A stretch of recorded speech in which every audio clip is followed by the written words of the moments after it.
عليهم ولا الضالين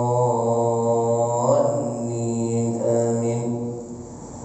الحمد لله نحمده ونستعينه ونستغفره ونعوذ بالله من شرور أنفسنا ومن سيئات أعمالنا. من يهده الله فلا مضل له ومن يضلل فلا هادي له. وأشهد أن لا إله إلا الله وحده لا شريك له. وأشهد أن سيدنا ونبينا محمدا عبده ورسوله. اللهم صل وسلم على سيدنا محمد وعلى آل سيدنا محمد. أما بعد,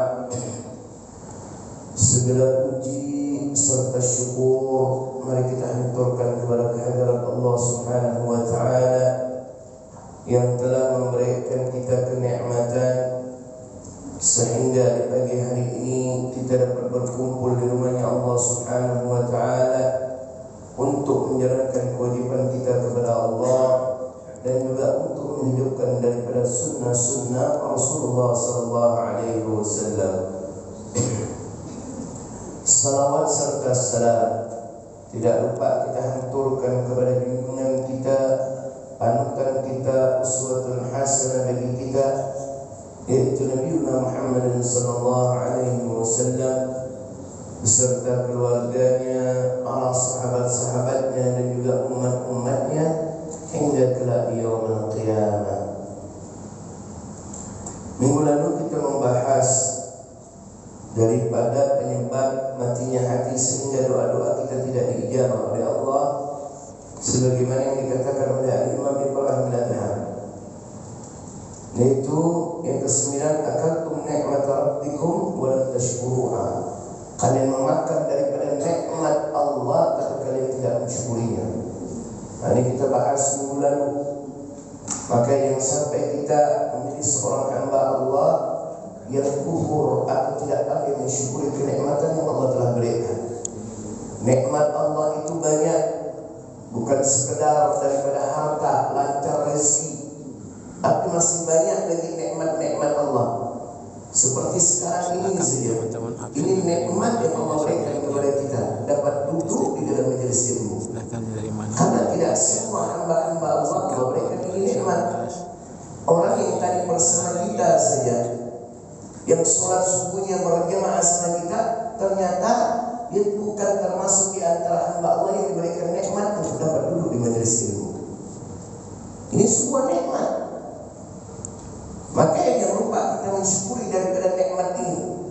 Nikmat bukan hanya sekedar daripada harta, tetapi nikmat Allah yang mencakup daripada semua daripada aspek kehidupan kita.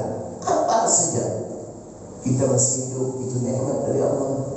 Kita masih dapat melihat, itu nikmat dari Allah. Kita masih dapat mendengar, itu nikmat dari Allah. Kita masih dapat berpikir, itu nikmat dari Allah. Kita masih dapat berbicara, itu nikmat dari Allah. Kita bisa mendapat menghirup udara oksigen, tidak sesak nafas, itu nikmat dari Allah. Dan masih lagi banyak nikmat-nikmat yang lainnya.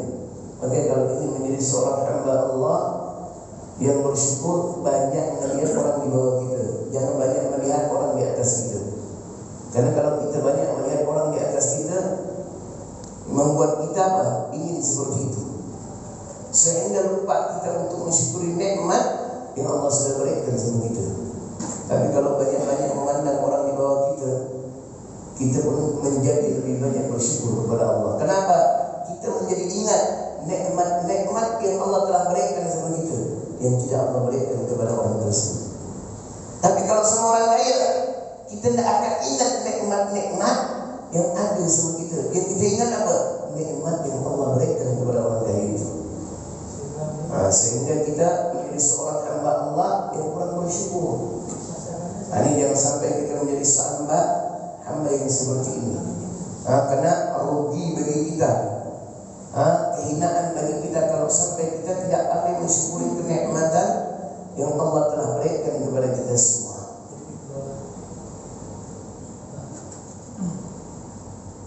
Lalu yang ke-10 adalah wal 'ashir dafantum mautakum wa lam ta'tabiru bihim.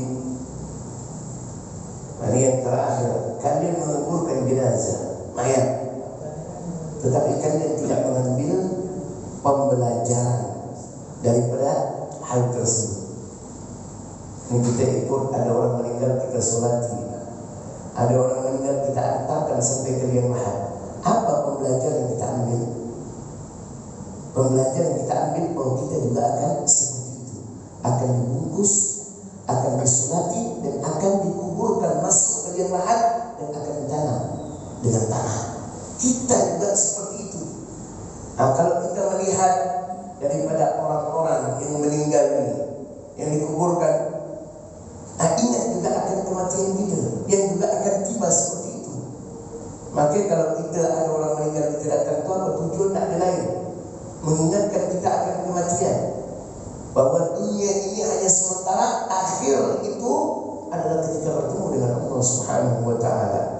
Itu kehidupan yang kekal setelah daripada kehidupan di dunia ini. Kalau dunia hanya sementara, ada fasenya, fase akhir. Tapi kalau akhirat tidak ada fase akhirnya. Itu kehidupan yang abadi. Tapi sebelum kita sampai ke fase itu, ini kita akan dikuburkan. Kata Imam Hasan Al-Basri, yang mana dua keadaan yang atau dua malam yang paling mengerikan. Salah satu di antaranya apa kata beliau? Malam pertama ketika seseorang dikuburkan. Kalau kita tidak membawa bekal yang cukup, maka siksa yang akan memberikan kepada kita. Tetapi kalau kita membawa bekal yang cukup, maka kenikmatan yang Allah berikan kepada kita di alam barzakh kita, di alam kubur kita. Maka jangan sampai kita menjadi seperti orang yang mana merugi, yang akan tersiksa di alam kuburnya.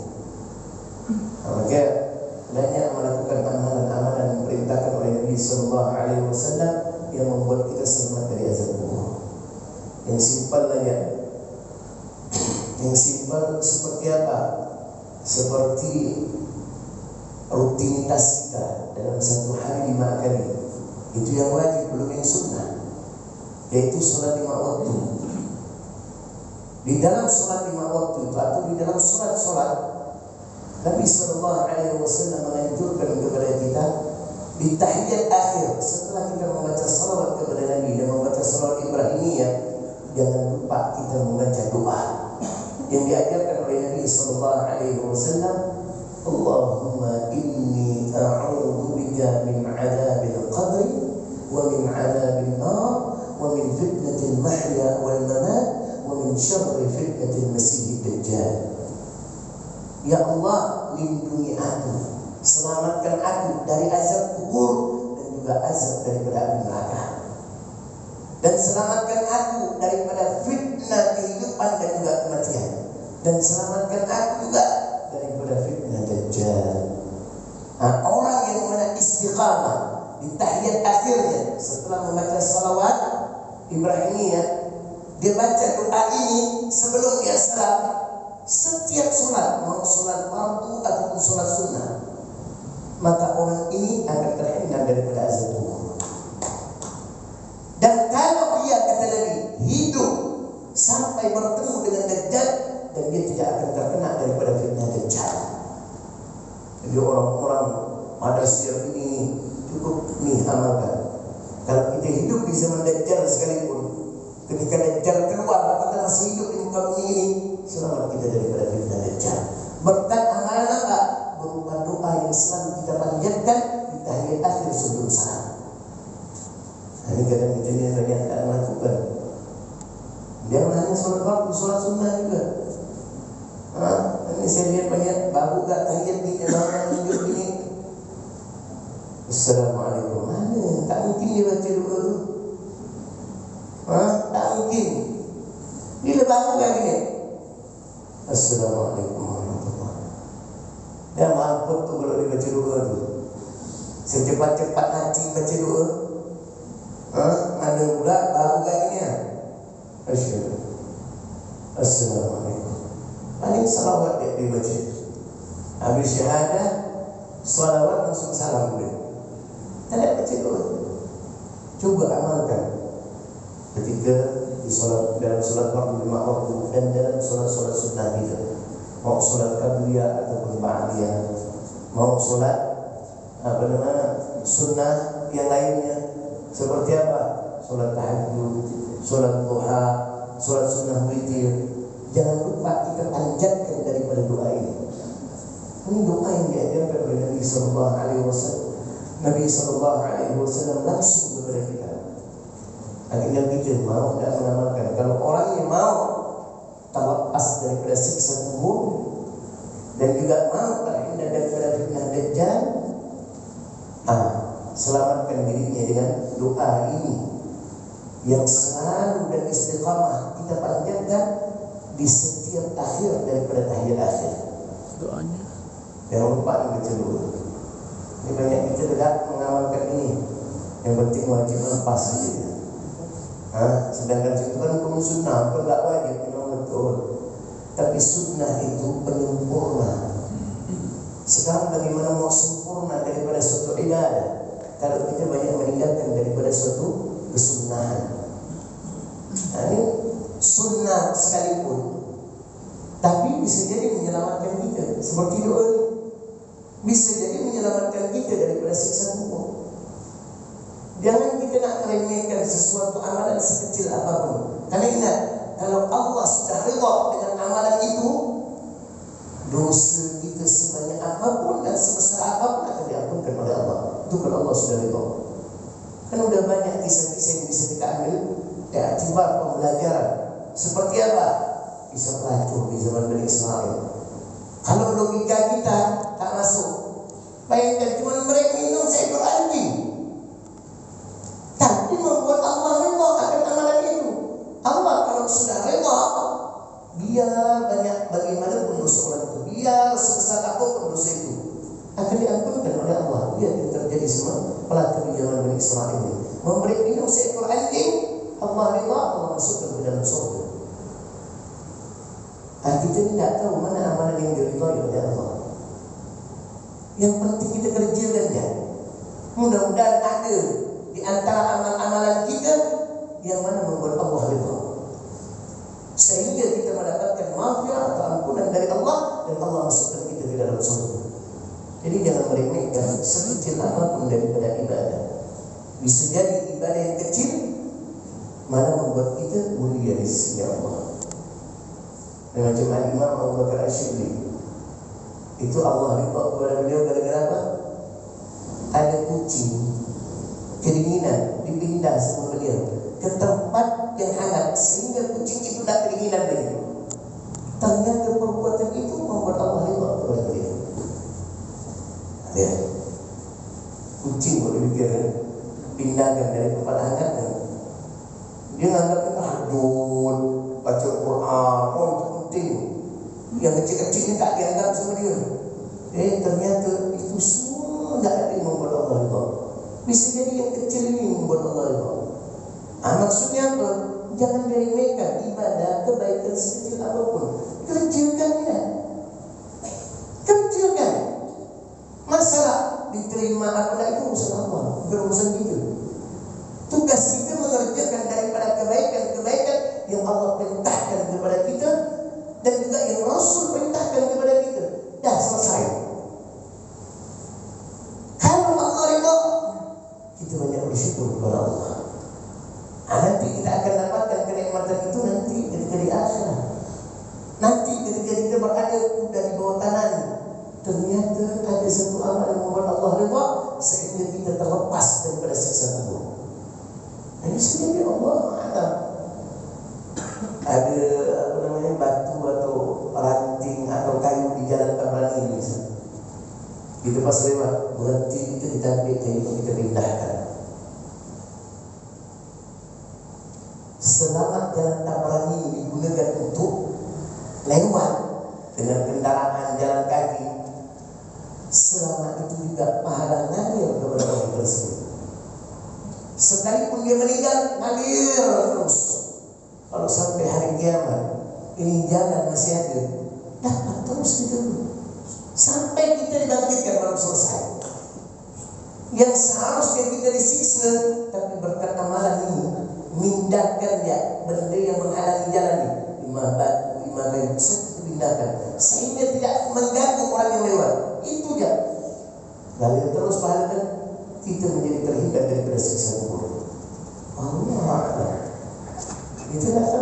Bisa jadi karena sedekah kita yang kita tidak anggap sepele, tapi bisa jadi yang mana itu penyebab daripada kita terhindar daripada siksa kubur. Allah Akbar.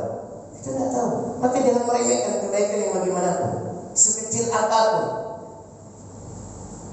Ada yang dikisahkan, ini orang sedekah kok kita katakan ya Allah luar biasa sedekah, bukan luar biasa bagus.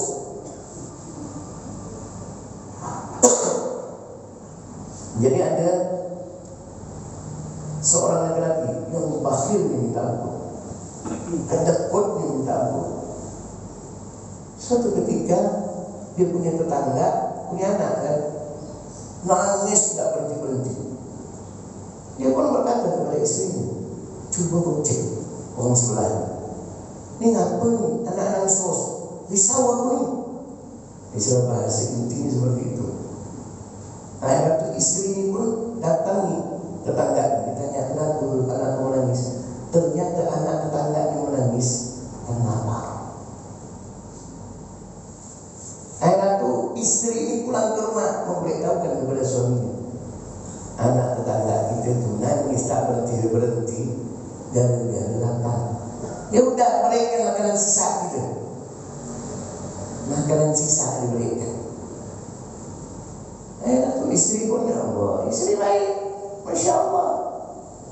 Tapi kenapa tidak suaminya? Makanan sisa, kalau kita katakan itu kahak nasi, makanan sisa itu diberikan kepada tetangganya. Sampai beberapa lama kemudian orang yang memberi makan sisa itu meninggal, dikuburkan. Sahabat karibnya itu memimpikan dirinya, yang mana dia melihat bahwa sahabat ini setiap malaikat akan menyiksa dirinya, maka akan datang makanan sisa yang pernah dia berikan kepada anak tetangga, datang melindungi, menjadi perisai dia. Tadi malaikat nak menggebuk dia. Setiap datang makanan sisa. Balik lagi malaikat, datang lagi nak melepuk dia, datang lagi makanan sisa. Begitu seterusnya. Ya. Kalau kita dapat luar biasa uang, makanan sisa kasihlah makanan bagus, kusediakan. Kalau kita kan, ya, tetapi hal yang begitu membuat Allah redha tadi. Sehingga kalau Allah sudah redha, itu mau bagaimanapun dosa orang itu, mau bagaimanapun banyaknya dosa orang itu, akan diampunkan oleh Allah dan akan diselamatkan oleh Allah. Maka jangan meremehkan. Orang berbuat baik macam gini kan, wah biasa, kasih yang bagus. Allah alam kita tak tahu, bisa jadi yang kita anggap ini yang tak bagaimana, tapi Allah redha kepada orang itu. Maka jangan meremehkan perbuatan sekecil apapun perbuatan baik. Begitu juga sebaliknya, jangan kita meremehkan dosa sekecil apapun. Bisa jadi dosa yang kecil itu membuat Allah murka kepada kita dan kita dilaknat oleh Allah. Jangan dosa kecil apapun. Contoh, ini kita agak remeh-temeh kan dosa kalau udah dengan lisan. Kalau kan fitnah, kita tak tahu jelas ini fitnah. Udah tak tahu, bukan dikonfirmasi atau dia mana macam itu. Ya Allah, aku dengar ya, dia tu ini pada itu fitnah. Sepele dia anggap ringan ni, tak kita anggap bagaimana. Ternyata ini menyebabkan kita sengsara dan tidak akhirat. Ini fitnah sampai bulan-bulan ini, sampai ke bulan terus begitu. Aku tak jadi dosa jariah. Aku tak jadi dosa jariah. Maka guru kita orang Habib Umar bin Muhammad bin Salim bin Habib itu pernah ada orang yang dahulu memfitnah beliau, lalu datang minta maaf, minta redha. Dimaafkan sama Habib Umar. Lalu Habib Umar ketika pulang dikasih apa nama? Besok tanah bersih-bersih apa? Kemoce yang dulu ayam dulu dikasih. Kata Habib Umar, ketika kau balik ni, mulai kau keluar ni, kau lepaskan daripada kemoce satu persatu dulu. Sampai kau sampai ke rumah, habis itu kau balik di sini lagi. Dari rumah kau tu, kau ambil lagi bulu-bulu kemoce ni macam-macam betul. Udah diikuti, dilepaskan kemoce bulu kemoce. Pas sampai rumah balik lagi dipungut dia. Sampai ke Habib Umar. Habib Umar tanya, kemoce yang bisa aku ambil ni cuma ni. Lalu yang lain mana? Udah tersebar, terbang bawaannya. Begitulah fitnah yang tersebarkan. Mau bagaimana pun kau perbaiki, udah tersebar di mana-mana, dan itu akan menjadi dosa jariah engkau. Bayangkan sepele kan? Jadi saya mengatakan apalagi berita-berita politik yang tak jelas ni, nyaman yang mesra. Ni tangan zaman sekarang ni jadi lisan kita ni. Nih tangan ni berita politik ni tak tahu jelas kita ni, mengeser kirim suara kirim. Ini kita minta maaf, minta rela sama orang, ini udah tersebar di mana-mana. Dia seperti tadi, udah terbawa angin, mau diambil di bulu ni, udah tak tahu kemana. Kalau macam ini, bagaimana kita bisa memperbaikinya? Apa tak menyusahkan bagi kita nanti kelak dia orang dia? Macam kalau berita yang belum jelas, tak tahu lebih baik ni, mulut kunci apa-apa. Jangan sebab kan malah dari dia ke benar kau ni. Mulai nak cari tahu apa? Masih nak cari tahu tapi dah nyebarkan kepada orang, nyampaikan kepada sana sini. Namun billah, padahal itu juga ini salah satu termasuk orang yang meremehkan daripada dosa yang dianggap kecil. Padahal itu dia membuat Allah murka kepadanya. Apa nak menyusahkan kita kalau macam ini? Lalu apa yang mau kita persiapkan kalau sudah Allah murka kepada kita? Sebaik-baik persiapan kalau Allah sudah murka dalam dunia. Maka jangan meremehkan kebaikan sekecil apapun, dan jangan meremehkan dosa sekecil apapun. Dan kita tidak tahu mana yang membuat Allah redha sama kita, dan kita tidak tahu mana yang membuat Allah murka sama kita. Jadi amalkan tu doa tu setiap habis, setiap tahiyat akhir setelah kita baca salat Ibrahimiyah tu, asyhadu an la ilaha illallah wa asyhadu anna Muhammadar Rasulullah. Allahumma salli ala sayyidina Muhammad wa ala ali sayyidina Muhammad kama sallaita ala Ibrahim wa ala ali Ibrahim wa barik ala Muhammad wa ala ali Muhammad kama barakta ala Ibrahim wa ala ali Ibrahim fil alamin innaka Hamidum Majid. Yang langsung salam baca doa ini, Allahumma inni a'udzubika min adzabil qabri wa min adzabil nar wa min fitnatil mahya wal mamat wa min syarri fitnatil masih dajjal. Ini setiap solat, mau solat wajib ataupun sunnah, ini berkali kita persiapkan agar kita terhindar daripada siksa kubur. Dan juga ada amalan diajarkan oleh Nabi yang lainnya. Ini konkret, ini pakai konkret kok kita katakan. Pasti orang mau mengamalkan ini. Kenapa? Dunia dapat, akhirat dapat. Yaitu setiap ba'da dhuhur membaca la ilaha illallah al-malikul haqqul mubin 100 kali. Allah cukupkan rezekinya, Allah lancarkan rezekinya, dan ketika dia meninggal, dia akan terhindar daripada siksa kubur. Ini bacaan ini akan menjadi penenang bagi dia di alam kubur. Karena ketika di malam pertama kita dimasukkan, bukan malam pertama di alam kubur mengerikan. Karena ketakutan luar biasa, Allah berikan ketenangan. Sebab apa? Amal yang kita amalkan suatu hidup di dunia, yaitu kalimat la ilaha illallah La ilaha illallah al-malikul haqqul mubin. Jadi setiap ba'da zuhur, jadi solat zuhur baca wirid seperti biasa, solat wirid sehabis solat, zikir habis solat, solat sunnah ba'diyah, ambil tasbih 100 kali, paling 10 menit, paling lama dah tu. La ilaha illallah al-malikul haqqul mubin, la ilaha illallah al-malikul haqqul mubin, la ilaha illallah al-malikul haqqul mubin. Ini istiqamah setiap hari.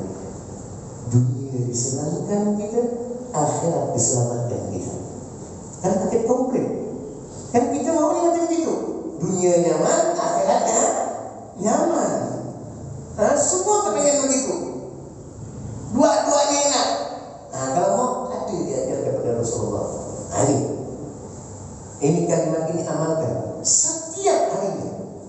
Setiap harinya. Kenapa amalan itu tidak memiliki nilai kalau kita tidak istiqamah. Istiqamahkan lebih. Ba'da zuhur ya 100 kali. Bukan 1000 kali, kok 1000 kali enggak sedap enggak? Allah mak 1000. Kita dengar 1000 dah kata orang itu kena mental lah gitu. Rumah semangat langsung. Ini cuma 100 kali. Waktu paling lama itu 10 menit yang kita habiskan. Ini amal yang diajarkan oleh Nabi. Ini sebagai bekal bagi kita nanti di akhirat juga. Yang akan menyelamatkan kita nanti ketika kita berada di alam kubur.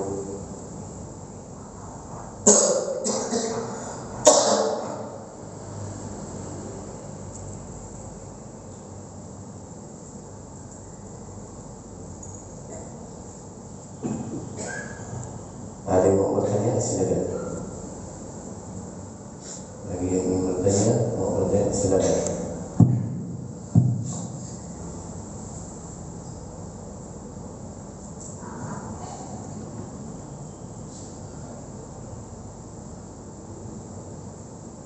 Kita salingkan Pak doa yang tadi tempat amalan. Kita jemaah diterima. InsyaAllah, insyaAllah.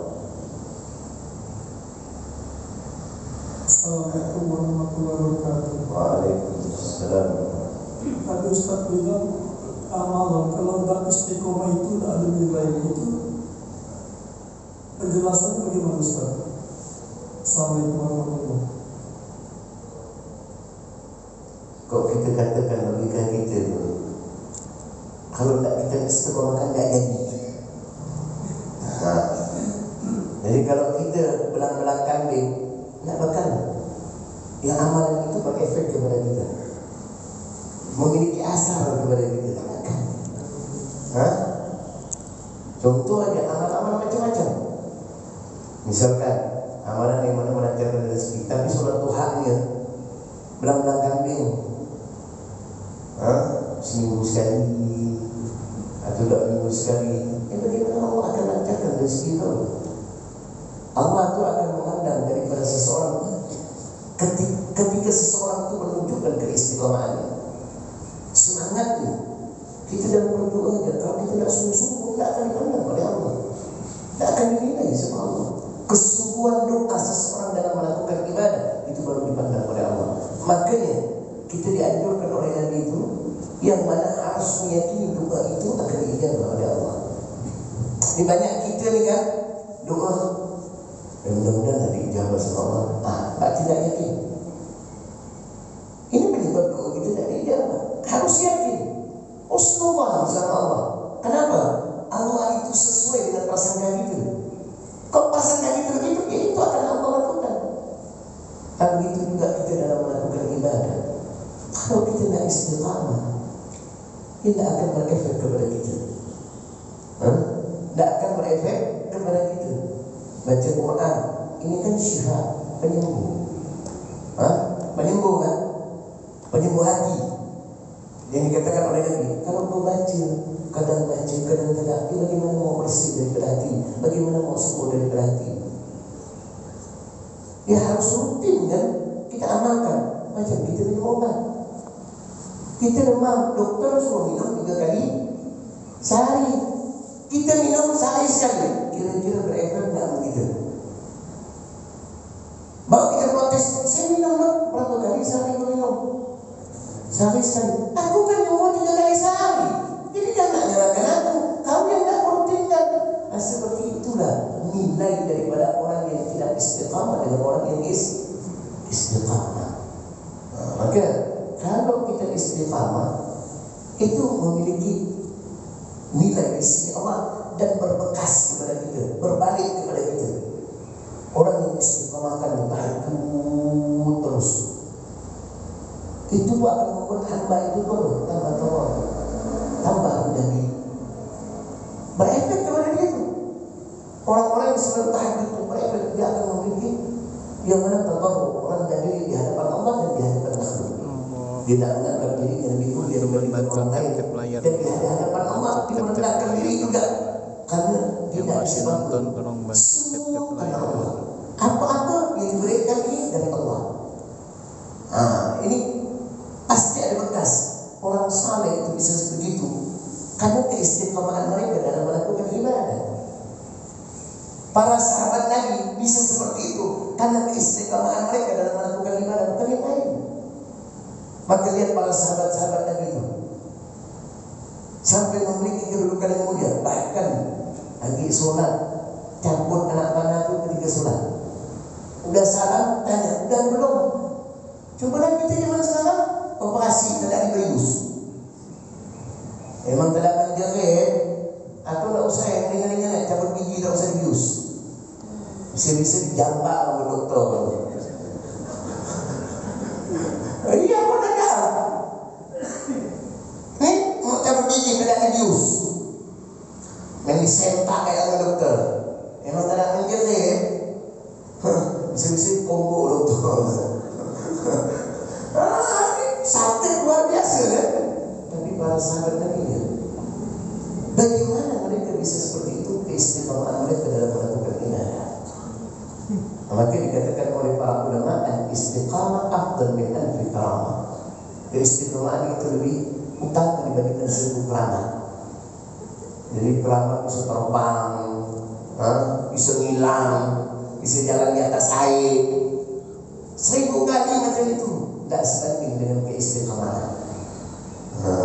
Dan ketika istiqamah, ini nilai plus ini, kita tidak bisa melakukannya, tetap dicatat oleh Allah seperti kita melakukannya. Contoh, ibu-ibu ada wanita, dia suatu bersih, sholat 5 waktu tidak lepas, baca Quran tidak lepas, zikir tidak lepas, salawat kepada Nabi tidak lepas, setiap hari bersedekah. Sekarang amalan yang ketika dia haid tidak bisa melakukan, sholat, baca Quran kan? Ini lalu apakah dia tidak melakukan pahala ketika haid tidak melakukan? Tidak, kata Allah. Wanita itu istiqamahnya dia sholat 5 waktu, tahajud, witir, duha, baca Quran setiap habis subuh, habis maghrib, habis zuhur, pokoknya habis sholat Quran, zikir, itu tetap dia mendapatkan pahala itu walaupun dia tidak melakukannya. Aduh, itu enaknya orang yang istiqamah. Maka ini aja udah Allah tunjukkan, Allah bedilkan orang yang istiqamah sama orang yang tidak istiqamah. Paham kan? Assalamualaikum warahmatullahi wabarakatuh. Waalaikumsalam warahmatullahi wabarakatuh. Ustaz, saya ingin bertanya, apakah hakikatnya kita ibadah itu misalnya kita sholat duha,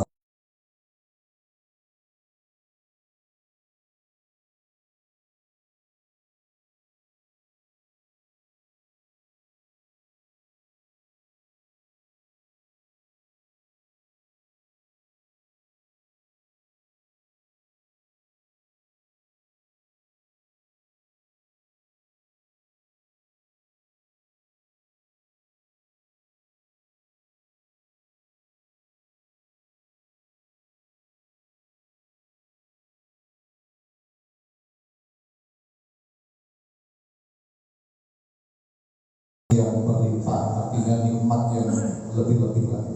Itu yang pertama, Ustaz. Yang kedua, ada juga kita ibadah masih takut nanti masuk neraka dan berharap masuk surga. Padahal saya pernah mendengar suatu kisah seorang wali Allah yang mana dia di Yaumul Mahfud ditulis sebagai ahli neraka, akan tetapi disampaikan oleh malaikat yang membawa buku catatan amal. Dia ada berdialog dengan malaikat itu, bahwa malaikat menyampaikan, apa kamu ibadah sedangkan kamu di catatan sebagai ahli neraka? Dia berkata, saya walaupun dimasukkan ke dalam neraka pun, asalkan Allah ridho, saya ikhlas. Dari itulah Allah merubah catatan amalnya menjadi ahli surga. Itu aja Ustaz. Assalamualaikum warahmatullahi wabarakatuh. Waalaikumsalam warahmatullahi wabarakatuh. Pernah saya ingin masih bahas. Ini kan kita membahas bab ikhlas.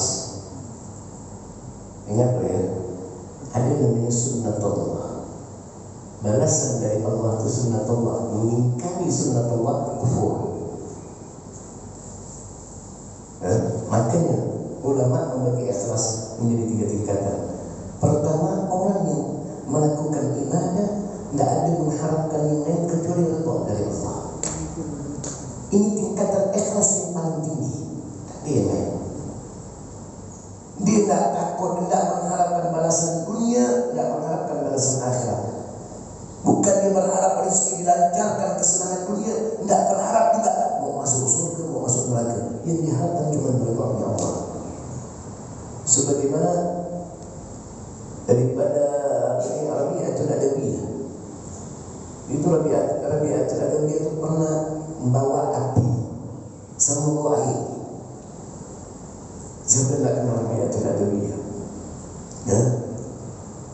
Yang mana ibadahnya, kalau kita baca sejarah hidupnya, profil beliau, Allah, nangis dia kalau bisa, minder gitu, tak ada pakunya gitu. Tak ada pakunya. Bayangkan satu hari 100.000 kali bersalawat satu hari. Itu Rabi'atul Adawiyah. Belum ibadah-ibadah yang lain, zikirnya, ini solatnya.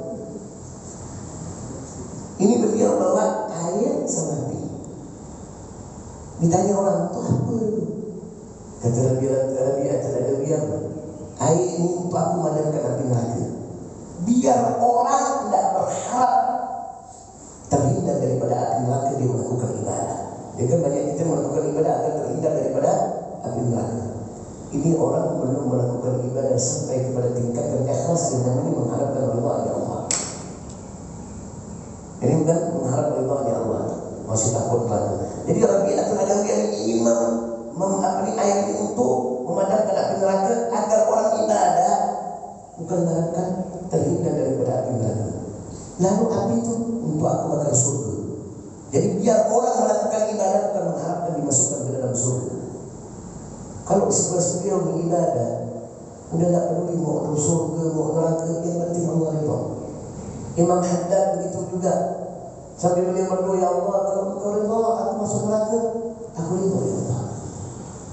Tapi ini level tingkatan ikhlas yang paling tinggi. Kita mungkin itu.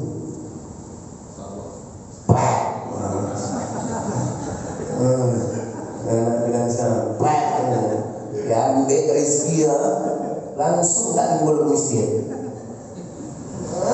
Kita nih, kalau macam sekarang, kalau ikhlas kerana Allah, abangnya keluarga sedekah. Macam Abdurrahman bin Auf, macam Utsman bin Affan, masuk dalam ketok miskin. Kalau hari Jumat itu berapa? Mengharapkan ridha Allah. Belum, level kita belum termasuk, saya jauh level kita ni belum sampai di sini, jauh. Kita masih ibadah, tak ada lain. Imam mengharapkan dunia, imam mengharapkan akhirat. Imam diberikan kesenangan dunia, imam mengharapkan akhirat. Masuk surga dijauhkan dari api neraka. Antara dua kali kita belum sampai kepada level ini. Ini level paling tinggi. Ini level ikhlas paling tinggi. Ada level ikhlas yang kedua. Masuk apa? Oh belum. Level ikhlas tingkatan kedua. Ini adalah orang melakukan ibadah kepada Allah tapi mengharapkan balasan akhirat. Seperti apa? Memasukkan surga atau iman dimasukkan, iman dijauhkan daripada api neraka. ini ikhlas? Ikhlas. Tapi tingkatan kedua, dia yang tadi Bang Ali bilang, sedekah mengharapkan apa? Biar tidak tersiksa, dia bilang terhindar daripada api neraka. Karena Nabi pernah bersabda, ittaqun nar walau bisyikki tamrah. Lindungi diri kalian daripada api neraka walaupun dengan sepotong kurma saja. Doa itu, Masya Allah. Sekarang saya tanya, berarti dia melakukan ibadah yang sedekah gara-gara apa? Takut neraka. Sekarang apa kesalahan orang meninggal? Tidak ada. Maka saya selalu menjelaskan, sebutkan satu kitab mana pun ada ulama yang menyalahkan orang yang seperti ini. Kadang orang menyampaikan itu salah menyampaikan, atau orang mendengar salah memahami. Ini termasuk ikhlas, tapi level 2. Ini level 2. Jadi kita sedekah, kenapa? Masuk surga. Kan Nabi mengatakan orang yang mana sedekah yadkhuluna al-jannah bighairi hisab wala adab, akan masuk ke dalam surga tanpa dihisab dan diazab oleh Allah. Dia pun semangat bersedekah, paling banyak dia bersedekah. Kenapa? Masuk surga tanpa hisab, tanpa diazab terlebih dahulu. Berarti ini kan mengharapkan balasan akhirat. Ini masih ikhlas, tapi lebih kedua. Ada lagi tingkatan ketiga, ikhlas. Ini katakan tingkatan 3 ikhlas, masih dikatakan ikhlas. Apa? Melakukan ibadah, seseorang melakukan ibadah mengharapkan daripada balasan dunia. Seperti apa? Salat duha biar lancar rezeki, sedekah biar lancar rezeki, baca surah Al-Waqi'ah biar lancar rezeki. Salah ini? Tidak. Apa kata masuk ikhlas? Ikhlas. Tidak salah. Kalau ada orang menyalahkan, berarti dia mengingkari sunnah Allah. Sekarang saya mau tanya, siapa yang memberikan ganjaran itu? Sekarang kita diiming-imingi ganjaran, masih banyak yang bermaksiat kepada Allah. Kalau tak ada ganjaran Allah, 1% dari hamba Allah yang beribadah kepada Allah. Yang sudah diiming-imingi ganjaran, ini sunnah Allah. Jangan diingkari. Sekarang kita Allah yang tahu yang mana manusia yang paling lemah. Kita diiming-iming, ini sunnah Allah. Kalau kita melakukan ibadah mengharapkan itu, boleh tak? Boleh. Ikhlas tak termasuk ikhlas. Yang tak termasuk ikhlas itu apabila dia melakukan ibadah mengharapkan daripada pujian orang lain. Biar dia bilang begini, ibadah biar dia bilang saleh, sedekah biar dia bilang dermawan. Semua orang, nah ini bukan ikhlas, ini riya. Tapi kalau orang sholat duha, tujuan apa? Biar Allah lancarkan usaha. Boleh, dan itu tidak salah. Kalau orang yang menyalahkan ini berarti mengingkari daripada sunnah Allah. Cuma level keikhlasan level paling rendah. Inilah kelas-kelas kita ini. Betul tak? Ini kelas kita ini nasib. Iman level 3, iman level 2. Kita ni antara ini iman level 3, iman level 2. Tapi tetap kita berusaha sampai ke level yang pertama. Untuk sampai ke level pertama gak gampang. Kalau di lisannya aman mulut, tapi prakteknya gak gampang. Ketika diuji oleh Allah, Rabb dikau hal itu semua, tak bersisa, bangkrut dia. Sekarang masih beribadah, karena mengharapkan ridhonya Allah, goyang musuh kita ini. Betul tak? Banyak tak orang macam itu? Level kita ini masih level 3 ikhlasnya atau level 2. Cuma bukan berarti kita tak bisa. Kita tetap berusaha sampai kepada level yang pertama. Tapi bukan salah orang yang mana melakukan ibadah mengharapkan balasan dunia ataupun balasan akhirat. Tidak salah. Dia sholat duha yang mana mengharapkan Allah lancarkan rezekinya. Dia baca surah Al-Waqi'ah mengharapkan Allah lancarkan rezekinya. Dia membaca kalimat la ilaha illallah al-malikul haqqul mubin, mengharapkan daripada lancar rezekinya, selamat daripada siksa kubur. Ini kan mengharapkan balasan dunia dan akhirat. Itu sunnah Allah. Boleh. Cuma ini lebar dibawa daripada lebar masih mengharapkan ridha Allah. Lebar orang yang mengharapkan ridha Allah ini, itu lebar para aulia. Yang mereka dulu pun levelnya begini. Yang mana mengharapkan daripada balasan dunia dulunya, bukan ujung-ujung lahir cuk langsung jadi wali. Enggak. Macam kita sekarang ada orang hebat, pintar, jenius, orang Indonesia menciptakan ini, tapi ujung-ujung langsung disuruh itu. Enggak. Sekolah dulu SD, habis SD SMP, habis SMP SMA, kuliah. Ada tahapannya. Apa itu juga gitu. Yang mana jangan langsung ujung-ujung kita langsung sampai ke situ, tapi tanpa kita berusaha. Jadi belajar loh. Oh, kita masih level mengharap balasan dunia. Tidak betul. Sambil banyak-banyak berdoa, Allah tingkatkan level ikhlas kita. Nanti naik level kedua. Sampai level lagi naik level ketiga. Kalau Bang Ali sudah sampai level ketiga, badannya bakal kurus. Bahkan tak bakal nampak nasi bak piring. Itu istilahnya udah, Lisa kata orang itu, udah dunia udah tak diharapkan sama sekali dah. Udah tak mengharapkan dunia lagi, tak bakal berkumpul hal-hal yang tak bermanfaat, tak bakal. Itu orang yang sampai kepada level itu, mereka menyibukkan diri kepada Allah. Maka orang-orang terdahulu sering berkhalwat, menyendiri. Itu orang yang sampai level kepada Allah. Kok zaman sekarang kok kita katakan di orang Indonesia tu, orang itu dulu kan betapa, bukan betapa, khalwat. Mereka pergi ke gua, bukan syirik itu. Mereka pergi ke gua ibadah, menyendiri, namanya khalwat. Cuma orang Indonesia yang boleh betapa. Iya Pak, orang-orang dulu begitu. Para salihin itu begitu.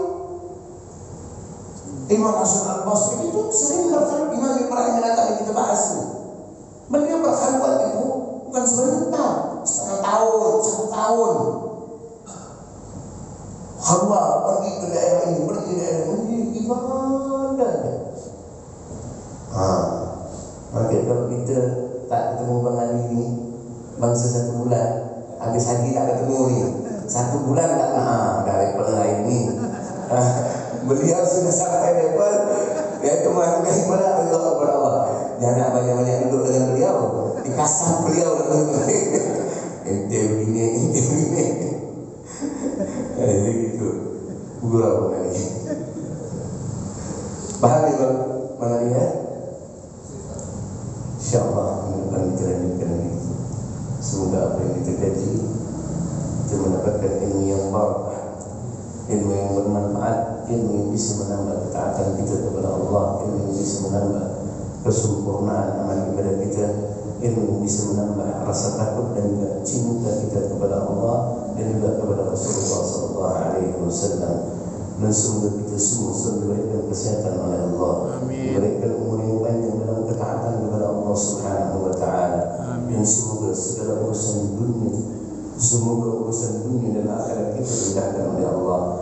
Dan semoga rezeki kita dilancarkan oleh Allah dengan rezeki yang halal dan juga barakah. Dan semoga anak-anak kita menjadikan anak-anak yang saleh dan juga salihah. Dan semoga segala bentuk amal ibadah kita diterima oleh Allah. Dan semoga dosa-dosa kita diampunkan oleh Allah. Dan semoga kita semua diwafatkan oleh Allah Subhanahu wa Ta'ala dalam keadaan husnul khatimah. Kalimat terakhir yang kita ucapkan ketika kita meninggalkan dunia adalah la ilaha illallah Muhammadur Rasulullah sallallahu alaihi wasallam. Subhanakallahumma bihamdika wa asyhadu an la ilaha illa anta wastaghfiruka wa atubu ilaik.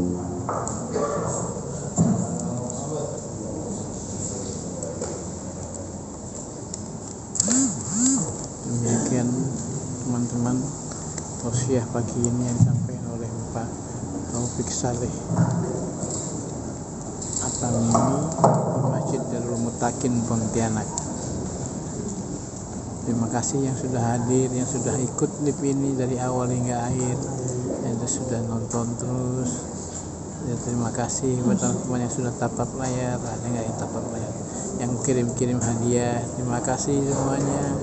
Kami hanya menginginkan satu keridhaan dari Allah. Ya Allah, semoga ridha Allah atas usaha saya untuk memanjangkan dakwah agama ini, ya Allah. Yang jadikanlah kegiatan saya, rutinitas saya untuk berlive streaming ini, ya Allah, tiap hari, ya Allah, habis subuh dan habis maghrib, terus live streaming tentang ceramah agama, memanjangkan. Aku tak mampu berceramah tapi bisa memanjangkannya. Terima kasih. Sekarang sedang sholat setelah masuk 2 rakaat, kemudian nanti kita akan sarapan bersama.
Kita sarapan yuk.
Mantap ya, penjelasan tadi luar biasa.